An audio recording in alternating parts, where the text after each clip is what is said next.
توسا ربي أسجود بريا ربي أسجود ركوعا ربي أسجود بريا ربي أركوع سجودا. marka ma aha laazim in indhaha yaga ay la mid yihiin indhaha quraanyada.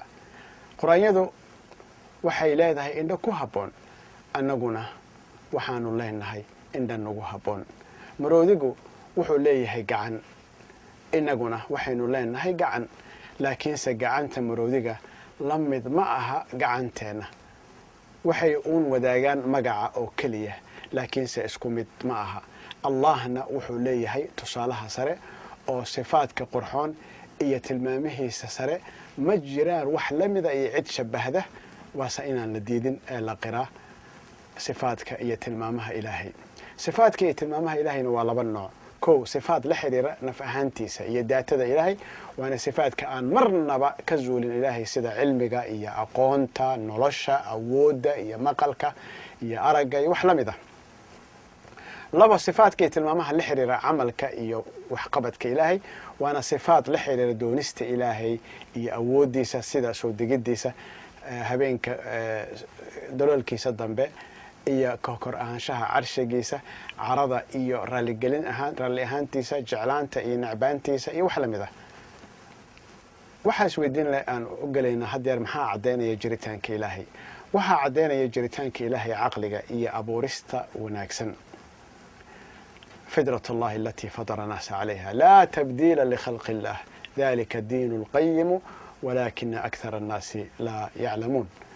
سورة الروم آية 3. ودلنك الدين تو إلهي كو أبو ريدتك إنه إلهي جرأو جوه هدورنين دين إلهي سيدا كوغو أمري بانا دين تقوم إن كلي الله وحده ولا عابده ولا رميه إنه يها إله حقه، لكن سيدتك بدن كيسو ما يقانن. وحجر قاعد كان النبي محمد صلى الله عليه وسلم ما من مولود إلا ويولد على الفطرة. المكسته oo dhasha waxay ku dhashaan islaamnimo, waxaase bedela reerka oo ka dhashay iyo degmadiisa oo ka dhigay yahuudi ama nasraani ama mushrik ilaahay u sharig yeela. wuxuuna ilaahay ku beeray nafta aadanaha wacadkii uu ka qaaday nafaha. wuxuu yidhi allah weyne jalla wacala oo waxa uu rabbiga ka soo saaray ilmo aadan dhabaradooda duriyadooda oo uu uga dhigay nafahooda. wuxuu weydiiyey miyaanu anigu ahayn rabbigiin?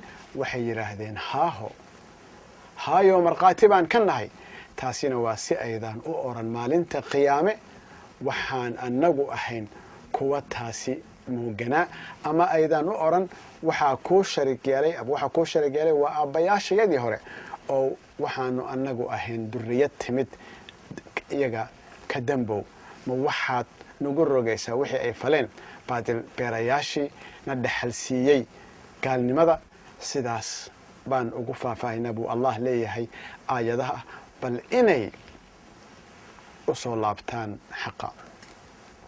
suuradda al-acraaf aayadda 172. farshaxa wanaagsan ee uunka wuxuu caddeyn u yahay weynaanshaha kan sameeyey allah jalla jalaaluh.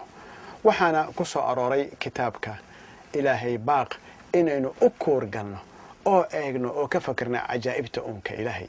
wuxuu yidhi allah kor ahay, dhulkana waxaa ugu jira caddaymo kuwa leh yaqiin, sidoo kale nafahiinna waxaa jira caddaymo ee muwaydan arkayn, oo cirku jira risqiina iyo waxa la idin yaboohay.